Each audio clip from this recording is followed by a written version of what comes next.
একমাত্র দাদারা তারে জায়গা দিছে, আর কোন দেশে তারে রাখতে রাজি ছিল না। তার কারণ আছে।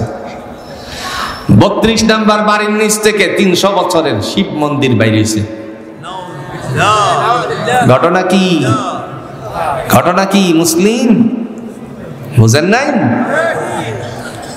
একটা মুসলিম কোরআন পাঠ শিব মন্দির বাড়িতে কেন?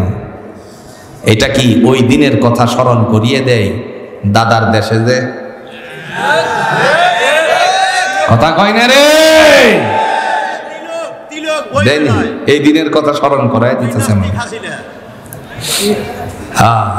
শিব মন্দির কেন? এটা নিশ্চয়ই রাতের কাজ ছিল। কিসের কাজ? লোকেদের সামনে উপর দিয়ে ফিটফাট, ভিতর দিয়ে সদরঘাট। নয়তো শিব মন্দির কেন? জাতির তো প্রশ্ন জেগে গেছে এই জায়গায়। যে ঘরে কোরআন থাকে সেই ঘরে কখনো শিব মন্দির থাকতে পারে না। আমার ভাইরা, তাইলে কি যেন ইঙ্গিত করতেছে। তাই ওই যে আগের দিনে বিরোধী দলের নেতারা যে একবার লিফলেট বিতরণ করছিল, বংশধারা কোত্থেকে আসছে, হেডেই নাকি আল্লাহ মালুম, আল্লাহ ভালো জানে। আমরা এই ব্যাপারে মন্তব্য করতে চাই না, কারণ যদি ভুল হয় ফিটনি সব আল্লাহর পক্ষ থেকে। 1 নাম্বার জ্ঞান হলো 5 জিনিসের মধ্য থেকে আল্লাহর কাছে। ইলমুস সাআহ, কিয়ামত কখন হবে কেউ জানে? কথা কোন নাকি কেউ জানে? জানে না। তবে আমাদের চোখের সামনে কিয়ামত একটা আছে, নাই? নবীকে প্রশ্নকারীরা প্রশ্ন করেছে, ইয়াসালু আইয়ানা ইয়াউমুল কিয়ামাহ, সূরাতুল কিয়ামাতে এই কথাগুলো আছে। লোকেরা প্রশ্ন করলো কিয়ামত কখন হবে? আল্লাহ ডেকে বললেন, নবী আমার তাদেরকে জানিয়ে দেন, ফাইদা বারিকাল বাসার, চক্ষু যার জন্য যেদিন স্তমিত হয়ে যাবে তার জন্য কিয়ামতটা সেদিনই হয়ে যাবে। যদি সুলতানপুরের কেউ মারা যায়, সকালবেলায় ঘোষণা আসবে, অমুকের বাবা এতটার সময় নিজ বাড়িতে ইন্তেকাল ফরমাইছেন, ইন্না লিল্লাহি ওয়া ইন্না ইলাইহি রাজিউন। বন্ধু সেদিন আপনজন, প্রিয়জন, বন্ধু বান্ধব, যাদের সাথে একেবারে রিলেটিভ ছিল, অন্তরঙ্গ, যার কাছে বসে বসে নিজের পারিবারিক খবরগুলো তার কাছে ব্যক্ত করা হতো, সেই মানুষটাও তার জন্য কবরে এক সন্ধ্যা থাকবে না। কথা কন না কেন? সকলেই নাফসি নাফসি বলে মাটি দিয়ে বাড়িতে চলে আসবে। চোখের পানি যতটুকুই ফেলানো হয় না কেন, শেষ পর্যন্ত এটাও শুকিয়ে যায়। বাবার কাছে কবরস্থানে এমনও সন্তান আছে বছরে একবার দাঁড়ানোর পর্যন্ত সময় পাই না। ঠিক কিনা বলেন? বছরে একবারও কবরের পাশে দাঁড়ানোর সময় হয় না। বহু সন্তান আমরা দেখছি, বাবা মারা গেছে, বাবার জন্য যে একটু দুহাত উঁচু করে আল্লাহর কাছে কিছু বলবে এই সময় তার নাই। সে ছুটি পায় না, ছুটি পাইলে বিবি বাল বাচ্চাকে নিয়ে ঢাকা থেকে আসতে পারে না, এই সেই নানান অজুহাত আছেন। আপনাদের সুলতানপুরে অবশ্য নাই, আলহামদুলিল্লাহ আছে। এটাই হলো বাস্তবতা। এজন্য আল্লাহ পাক রব্বুল আলামিন ডাক দিয়া বলেন, ও জগৎবাসী, তোমার জন্য ফয়সালা হলো মৃত্যু আসার আগেই তুমি কিছু কামাই করে যাও। কে বলছেন? আল্লাহ। আইয়াতি আহাদাকুমুল মাউতু ফায়াকুল, মৃত্যু আসার আগেই মানুষকে কিছু করতে হবে। আল্লাহ বলছেন 2 জিনিসে তোমারে আমার স্মরণ থেকে দূরে সরায়। 2 জিনিস কি? একটা হলো সম্পত্তি, আর একটা হলো সন্তানাদি। কে বলছেন? আল্লাহ। ইয়া আইয়ুহান নাসু উবুদু রাব্বাকুমুল্লাযী খালাকাকুম ওয়াল্লাযীনা মিন ক্বাবলিকুম লাআল্লাকুম তাত্তাকুন। ইয়া আইয়ুহান নাসু উবুদু রাব্বাকুম ইয়া আইয়ুহাল্লাযীনা আমানু লা তুলহিকুম আমওয়ালুকুম ওয়ালা আওলাদুকুম আন যিকরিল্লাহ ومن يفعل ذلك فأولئك هم الخاسرون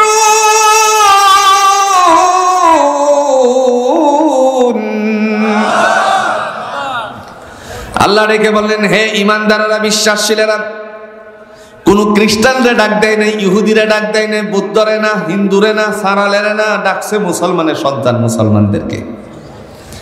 ইয়া আইয়ুহাল্লাযীনা আমানু, হে বিশ্বাসশীলেরা, লা তুলহিকুম, তোমাদেরকে যেন ধ্বংস না করে দেয়, আমওয়ালুকুম, সম্পত্তি। তার মানে সম্পত্তির মোহে পড়ে আল্লাহরে কসিং কালিও ভুলে যাবেন না ভাই। সময়ে সময়ে সুলতানপুরের মসজিদে গিয়ে মাথা টেকাতে লাগবে কি লাগবে না? পৃথিবীতে আল্লাহর কাছে একত্ববাদের বিশ্বাসশীল হয়ে প্রিয় হওয়ার একটা মাধ্যম হলো সেজদা। কিন্তু এই সেজদা ভিন্ন জায়গায় দিলে হবে না, দিতে হবে কার পায়ে? আল্লাহর পায়ে। কোন মাজারে দেওয়া যাবে না। জোরে কর না কেন? মাজার আসেনি? বাবা তোমার কাছে আইছি নাই? নবীর মোহাব্বতে গান বানাইছে। আল্লাহ নবী, নূর নবী গো, আপনি নবী আমার জীবনের জীবন, আপনি আমার জীবন সাথী, অন্ধকার কবরের বাতি, আপনি নবী আমার ইয়াদমের ধন। আল্লাহর নবী, নূর নবী গো, আপনি নবী আমার জীবনের জীবন। কথা ঠিক আছে? যদি জিজ্ঞেস করা হয়, ভাই ফজরের নামাজটা পড়ছিলেন, সালাত আদায় করছিলেন, সর্বনাশ, নতুন করে যে ঠান্ডা পড়তেছে, আপনার কি মাথায় আছে? এই জন্য ভাইরা আমার সেজদা দিব কার পায়ে? আল্লাহ বলেন, ওয়াসজুদি ওয়াক্তারি, যারা আমার পায়ে সেজদা দেয় আমি তাদেরকে নিকটতম করে নেই। আল্লাহ বলেন, ধ্বংস যেন না করে দেই সম্পত্তি, ওয়ালা আওলাদুকুম, এবং সন্তানাদি, আন যিকরিল্লাহ, আমি আল্লাহর স্মরণ থেকে। কেমনে সম্পত্তি ধ্বংস করে একটা উদাহরণ দিলে বুঝবেন। অনেক সময় দেখা গেল দারিদ্রতার সময় পার করে কি করে না? ছেলে তিনটা এক সমান, একটার বয়স হলো 18 বছর, একটার বয়স হলো 22 বছর, একটার বয়স হলো 25 বছর। এরকম হয়নি কি হয় না? কিন্তু 18 বছরের যে ছেলে, সেটা 25 বছরের তাতেও বড় দেখা যায় নাই? তার কারণ আছে। তার কারণ হইল 18 বছরেরটা মার দুধ যেইভাবে পান করছে, 25 বছরেরটা সেইভাবে পান করতে পারে নাই। তখন দুধ আসলে আসছে, না আসলে নাই। দুধ না আসলে পরে ডাক্তারের কাছে দৌড়াইছে। আর লজ্জা ছিল, প্রথম বধূ নিজের বাড়ির থেকে শ্বশুর বাড়িতে আসছে, কতই না লজ্জা। দুধ পান করানোর সময় একেবারে ডেকে ঢুকে তারপরে দুধ পান করাইছে, ঠিক কিনা গল্প? যেই দ্বিতীয় পুত্র হলো, এই আগের আর ডাহাডাকি নেই। কথা বুঝেন নাই? এই কোন রকম মানে কিছুটা কমছে। 3 নাম্বারটা যেই হলো, তখন আর কাপড় কি আছে না নাই খবর না। আমি ভুল বলে বলছি? হেডে শুধু গদগদায়া দুধ খাইছে। এই যে দুধ খাইছে, খাইছে তো খাইছেই, আর যদি একটু নড়াচড়া করছে, মারে উল্টা আরো থুতি মারছে। কথা কন হয়েছে কি হয়েছে না? হেডে 18 বছর, কিন্তু 25 বছরের তার চেয়ে বড় দেখা যায়। সুলতানপুর বাজারে আসছে, আসার পর বলতেছে, কি দোষ? ছোটবেলার বন্ধু, একসাথে স্কুলে পড়াশোনা করছে, কি দোষ? চেহারাটা তো তোমার মলিন দেখা যায়, ঘটনা কি? কো ভাই, 3টা ছেলে বড়, কাজ টাজ কিছু করে না, পড়াশোনাও করলো না, আর আমার তো জানোই যে দারিদ্রতার হালত। এই অবস্থায় আমি তাদেরকে পড়াশোনাও তো করাতে পারি না, কিন্তু এখন আসি মুসিবতে, জিনিসপত্রের দাম বাড়ছে। বলে, আরে কোনো সমস্যা না, তুমি এক কাজ করো, একটা ছেলেরে তুমি বিদেশ পাঠিয়ে দাও। দূর বেটা, খাইবার পাই না, বিদেশ পাঠিয়ে দিই। আমার কে ভিসা দিবার, টাকা পাবো কোথায়? এমনি গা কি বলো তুমি? এই যে সুলতানপুরের পাশে, যে রাস্তার পাশে তোমার একটা জমিন আছে, এই জমিনটা বিক্রি করে দিলেই তো পারো। তোমার ছেলেরা যদি আল্লাহ টাকা দেয়, তাহলে পাবনা শহরেও তো বাড়ি করতে পারে। কথা তো কথা কোনাকে কথা তো সঠিক বলছে, কিন্তু এর ভিতরে আর একটা গোপন কথা আছে। এই জমিনের পিছনের জমিনটা হইল তার। কথা বুঝেননি? এই জমিনের পিছনের জমিন, এটা রাস্তার সাথে, আর এর পরের আইলের পরেরটা হলো তার। সে চিন্তা করতেছে আমার জমিনের তো মূল্য কম, এই জমিনটা যদি হয়ে যেত তাইলে তো আমার জমিনের দামটা বেড়ে যেত। হয় কি হয় না? কত কেমনে কি? আমার একটা শালা থাকে, শ্যালক থাকে সিঙ্গাপুরে, আমি বলবো না তার একটা ভিসা দিতে। তুমি এক কাজ করো, জমিন বিক্রি করো, ভিসার দায়িত্ব আমার। যদি না নি তারি তুই আমার তো জব নিস। মুহূর্তের মধ্যে বলছে ঠিক আছে, তো তুমি রাখে দেন। আরে না না, কি বলো তুমি? আমার কাছে কি পয়সা করি আছে? উদ্দেশ্য হলো দাম কমানো। এরকম লোক নাই? আপনাদের কাছে খারাপ লাগতেছে? উদ্দেশ্য কি? দাম কমানো। অনেকের কাছে গেল, ফোনে বলে, পরে যাবার অমুকের কাছে গেছে, অমুকের কাছে গেছে, লোক লাগিয়ে রাখছে, তো ফোন দিয়ে বলে যে আব্দুল্লাহ ভাই, জমিনটা আমার জমিনের সাথে যেহেতু আমার খুব ইচ্ছা আছে, কিন্তু সাধ্য নাই। স্বাদ আছে? জোরে বলেন, কি আছে? স্বাদ আছে, সাধ্য নাই। তবে বড় ইচ্ছা ছিল, দেখি কোন দিক থেকে নি টাইনিয়া টইনিয়া, পয়সা করি টানাটানি করে কিছু ব্যবস্থা করতে পারি কিনা। বাস, হ্যাঁ বুঝে গেছে যে এই জমিন সেই নিবে। এই নিবে চিন্তা করে জমিনওয়ালা আর জমিন নিল না। আরেক জায়গায় গেল, ওখানেও এই একই বার্তা দিল। শেষ পর্যন্ত ঘুরে ঘুরে না, আমার কাছে টাকা পয়সা ম্যানেজ করতে পারছি না, তো তোমার জমিন নিব না। ও দেখো না, ওর কাছে গিয়ে দেখো না। তারপরে গেছে, দোসরে বহুত জায়গায় ঘুরছি, কেউ তো জমিন নিতে রাজি না। তুমি নিয়ে নাও, টাকা পয়সা আস্তে আস্তে দিও। আস্তে আস্তে দিলে কিভাবে কি কয় উনি? এই 3 লাখ টাকা শতাংশ দিয়ে দিই। আপনাদের এলাকায় শতাংশ কত? 5 লাখ নাকি? রাস্তার পাশে এই ধরেন 3 লাখ, ওই ধরে নেন না, একটা উদাহরণ শুধু, বা 4 লাখ টাকা শতাংশ, 5 লাখ টাকা শতাংশ। কত বেটা, এমনি টাকা পয়সা নাই, এত টাকা কি দিতে পারবো? কি বলো তুমি? একটু বাইল করে বলো না। পরে দেও, তুমি যেভাবে দিতে চাও বলো। 3 লাখ টাকার জমিন 50,000 এক ধাক্কাতে কমায় দিছে। এরকম এই পরিকল্পনাকারী জোরে করছে বাংলার জমিনে আছে কিনা? আপনাদের এই সুলতানপুর ভাঙ্গুরাতে নাই আলহামদুলিল্লাহ। যেই জমিনটা নিল সিঙ্গাপুর থেকে, ছেলের ভিসা আসলো, ভিসা পাঠিয়ে দিল, তারপরে চলে গেল এক পর্যায়ে। যাওয়ার পর সেখানে গিয়ে সুবিধা করলো, মাসে মাসে 1 লক্ষ টাকা বেতন বাবার অ্যাকাউন্টে আসে। হঠাৎ পর সুলতানপুর বাজারে এসে মুস্কি মুস্কি হাসে। আরেকজনে জিজ্ঞেস করে, চাচা তোমার চেহারাটা দি ভালো, উজ্জ্বল লাগতেছে, হাসি হাসি ভাব। আরে তোমার ভাই সিঙ্গাপুরে তো অনেক টাকা বেতন পায়, 1 লক্ষ টাকা। এই সবাই রে চা দাও। আরেকজন ভাতিজা বলতেছে, চাচা আগামীতে কি তুমি মেম্বরি নির্বাচন করবানি? না না, তোমার ভাই যে বেতন পাই ভালো। গল্প শুরু হয়েছে, সময় হয়ে গেছে 1টা, মুয়াজ্জিনে দিছে আজান। কি দিছে? জোরে বলেন, কি দিছে? গল্পের পরিধি বাড়তে শুরু করলো। গল্প করতে করতে 3টা বেজে গেল।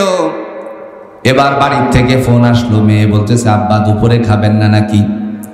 ডেকে বলছে, হ্যাঁ মা আমি আসতেছি। বাড়িতে গেল, গিয়ে দেখলো গরুটার শরীর খুব একটা ভালো না, ময়লা দিয়ে মলমূত্র দিয়ে তার শরীরটারে নষ্ট করেছে। এটারে গোসল করাতে নামলো পুকুরে।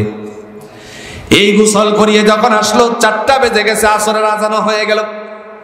নিজে গোসল করলো, এমন খিদা লাগলো, তারপরে খেলো। এই দিক দিয়ে আসরের নামাজও শেষ হয়ে গেল।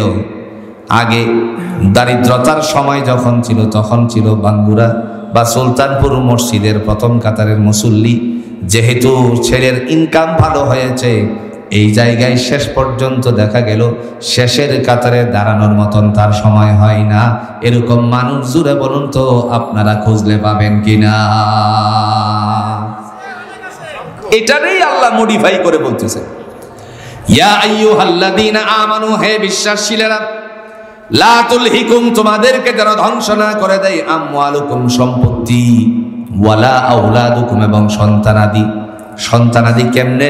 আল্লাহ স্মরণ থেকে দূরে সরায়। আরেকটা উদাহরণ দেই, বাচ্চা প্রস্রাব করতে করতে খাতা, এরপরে টাওয়াল, এরপরে ছোট ছোট যেই সমস্ত তেনাগুলো ছিল সব নষ্ট করেছে।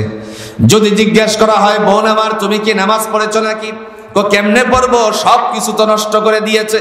আল্লাহ বলেন, ওয়ালা আওলাদুকুম, তোমার এই সন্তানাদি যেন তোমাকে আমি আল্লাহ স্মরণ থেকে দূরে সরিয়ে না দেয়। আন যিকরিল্লাহ, আমার স্মরণ থেকে। ওমাইয়া ফাআল যালিকা ফাউলাইকা হুমুল খাসিরুন, যদি দুই কারণে তোমরা আমার স্মরণ থেকে দূরে সরে থাকো, তাহলে শুনে রাখো আমি আল্লাহ রাব্বুল আলামিনের পক্ষ থেকে ফায়সালা হয়ে যায়, অবশ্যই তোমরা ক্ষতিগ্রস্ত হয়ে যাবে। এজন্য ভাইয়েরা আমার, ভয় করতে হবে। জুড়ে বলেন কাকে? যারা আল্লাহকে ভয় করে, হুকুমগুলো পালন করে, আল্লাহ বলেন তারাই জান্নাতের মেহমান হয়ে যাবে। দলিল আছে? জোরে কোন দলিল আছে? আল্লাহ দলিল দেন। ওয়াসিকাল্লাযীনা ইত্তাকাউ রাব্বাহুম ইলাল জান্নাতি যুমারা হাত্তা ইযা জাউহা ওয়া ফুতিহাত আবওয়াবুহা ওয়া ক্বালা লাহুম খাযানাতুহা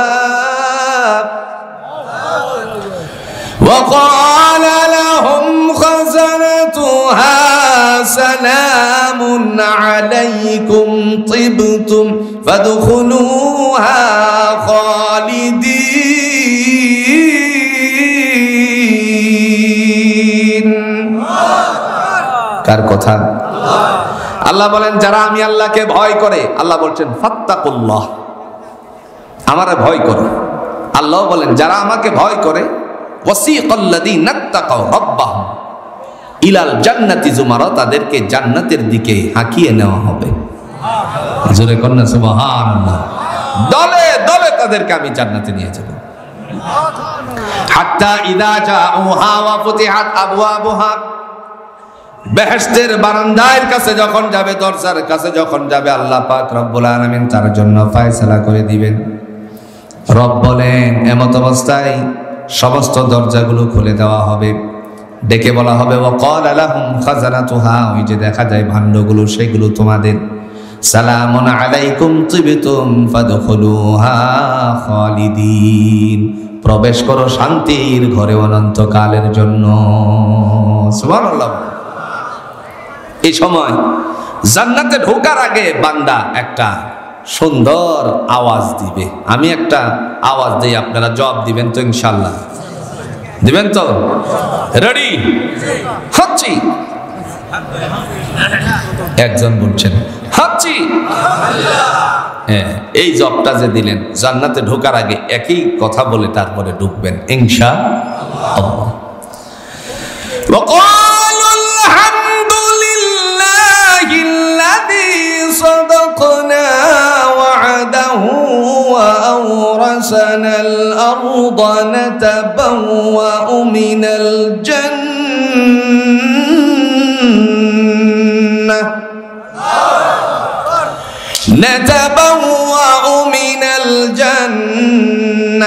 حيث نشاء فنعم أجر العاملين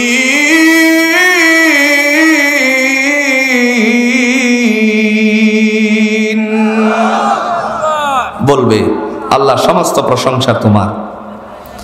আল্লাযী সাদাকনা ওয়া'দাহু ওয়া আওরাসানাল আরদা নাতাবাওয়া'উ মিনাল জান্নাতি হাইসু নাশা, অঙ্গীকার করেছিলে দুনিয়াতে তোমারে ভয় করলে, তোমার হুকুম মানলে জান্নাত দিবা। আজকে সমস্ত অঙ্গীকার বাস্তবায়িত হয়েছে, এই কারণে আমিও পড়ে নিছি আলহামদুলিল্লাহ।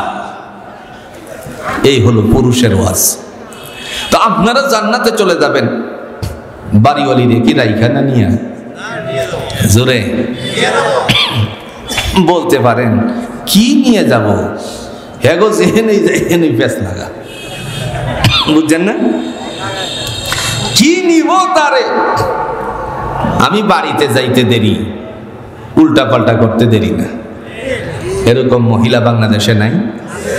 কথা কন না কে, বাংলাদেশে নাই? আপনাদের সুলতানপুরে নাই আলহামদুলিল্লাহ।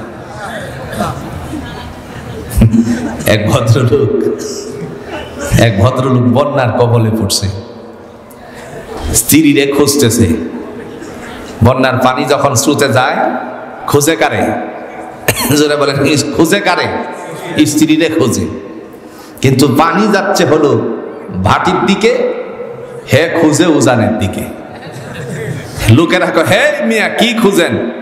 আমার স্ত্রীরে খুঁজি। করে কি কও তুমি? বলো কি, তোমার স্ত্রী কি সামনে যাবে, উজানে যাবে? পানি যাচ্ছে বাটির দিকে। সারাটা জনম উজায়া চলছে, এখন কি আর সে বাটিতে যাবে? কথা বুঝেন? আপনারা বুঝতে পারেন, বলতে পারেন ওখানে নিলেও তো কালি উজায়েই যাবে না। বন্ধু, সেখানে কোনো ক্রোধ থাকবে না। নারীরা যাবে জান্নাতে, নিয়ে যাবেন তো ইনশাআল্লাহ। তবে ওনারা 4টা কাজ করলে যেতে পারবে। কয় কাজ? 4 কাজ। নবীজি বলেন, আল-মারআত ইযা সাল্লাত খামসাহা, নারী যদি 5 ওয়াক্ত নামাজ ঠিকমতো আদায় করে তাহলে আমার আল্লাহ তারে জান্নাত দিয়ে দিবেন। ওয়া সামাত শাহরাহা, রমজানের রোজাগুলো যদি ঠিকমতো আদায় করে তাহলে আমার আল্লাহ তারে জান্নাত দিবেন। 3 নাম্বার, ওয়া আহসানাত ফারজাহা, সতীত্বটা যদি হেফাজত করে পরনারী পরপুরুষ থেকে, পরপুরুষ পরনারী থেকে, আমার আল্লাহ তাদেরকে জান্নাত দিবেন। 4 নাম্বার, ওয়া আতাআত বালাহা, যেই নারী স্বামীর সেবা করে। আসেনি সেবা? কথা কয় না রে। স্বামীর কথা মানবো না, বদ্ধ করে থাকবো না, এরকম স্লোগান বাংলাদেশে ছিল নি? স্বামীর কথা যারা মানে, ইতিহাসের দ্বারা স্বর্ণাক্ষরে লিখা আমার আল্লাহর কোরআনের মধ্যে আছে, নবী আইয়ুব আলাইহিস সালাতু ওয়াস সালাম আল্লাহর কাছে এত বড় নবী ছিলেন, যার কারণে লোকেরা আইয়ুবের প্রশংসা করত। ফেরেশতাদের সামনে আল্লাহ করেন, আল্লাহ বলেন, আমার আইয়ুব কত সুন্দর করে আমারে ডাকে। ফেরেশতারা বলে, কেন ডাকে জানোনি? কে লেগে ডাকে? আল্লাহ কি জানে না? মুহূর্তের মধ্যে ডাক দিয়ে বলল, তার তো কোনো অভাব নাই, এই কারণে তোমারে ডাকে। আল্লাহ বলেন, আকাশ থেকে অগ্নি শিকারে তার যত সহায় সম্পত্তি ছিল সবগুলো ধ্বংস করে দাও। অনেক লম্বা ঘটনা, খাটো করে বলছি। সমস্ত সহায় সম্পত্তিগুলি ধ্বংস হয়ে গেল। আইয়ুব নবীর কাছে সংবাদ যাওয়ার পরে তিনি পড়ছেন, ইন্না লিল্লাহি ওয়া ইন্না ইলাইহি রাজিউন, সন্তুষ্টি চিত্তে প্রকাশ করেছেন। জোরে বলেন, কার কাছে? যেই প্রশংসাটা করলো, সন্তুষ্ট হয়ে গেল আল্লাহর উপরে। ফেরেশতারা বলে, দেখছো সম্পত্তি তো নাই, এখনো তো সে আমার দিকে আছে। ডেকে ডেকে বলল, আইয়ুব আলাইহিস সালাম তোমারে ডাকে, কারণ স্বাস্থ্য ভালো তো। কি ভালো? রোগবালাই নাই তো, এই জন্য তোমারে খুব পছন্দ করে। তাইলে শরীরে একটু রোগ দিয়ে দেখি। একটা ফুসকুনির মতন হয়ে গেল, ঘামাচির মতন। এটা যখন ফেটে গেল, আস্তে আস্তে করে সারাটা শরীরের মধ্যে পছন ধরতে লাগলো। শেষ পর্যন্ত গ্রাম থেকে বের করে দিল। যত বিবিরা ছিল সমস্ত বিবিরা গেল, কেবল একজন সারা। এক গ্রাম থেকে আরেক গ্রামে যাওয়ার পরে বলছে, তোমার নিজ গ্রামে গ্রহণ করলো না, আমরা কেন তোমাকে জায়গা দিব? তুমি এখান থেকে চলে যাও। যার বাস্তবতা হলো একমাত্র দাদারা তারে জায়গা দিছে, আর কোন দেশে তারে রাখতে রাজি ছিল না। তার কারণ আছে। 32 নাম্বার বাড়ির নিচ থেকে 300 বছরের শিব মন্দির বাইরেছে। ঘটনা কি মুসলিম? বুঝেন নাই? একটা মুসলিম কোরআন পাঠ, শিব মন্দির বাড়িতে কেন? এটা কি ওই দিনের কথা স্মরণ করিয়ে দেয় দাদার দেশে যে কথা কয় না রে। এই দিনের কথা স্মরণ করায় দিতেছে। শিব মন্দির কেন? এটা নিশ্চয়ই রাতের কাজ ছিল। কিসের কাজ? লোকেদের সামনে উপরে উপরে, উপর দিয়ে ফিটফাট, ভিতর দিয়ে সদরঘাট। নয়তো শিব মন্দির কেন? জাতির তো প্রশ্ন জেগে গেছে এই জায়গায়। যে ঘরে কোরআন থাকে সেই ঘরে কখনো শিব মন্দির থাকতে পারে না। আমার ভাইরা, তাইলে কি যেন ইঙ্গিত করতেছে। তাই ওই যে আগের দিনে বিরোধী দলের নেতারা যে একবার লিফলেট বিতরণ করছিল, বংশধারা কোত্থেকে আসছে, হেডেই নাকি আল্লাহ মানো, আল্লাহ ভালো জানে। আমরা এই ব্যাপারে মন্তব্য করতে চাই না, কারণ যদি ভুল হয় ফিটনি সব আল্লাহর পক্ষ থেকে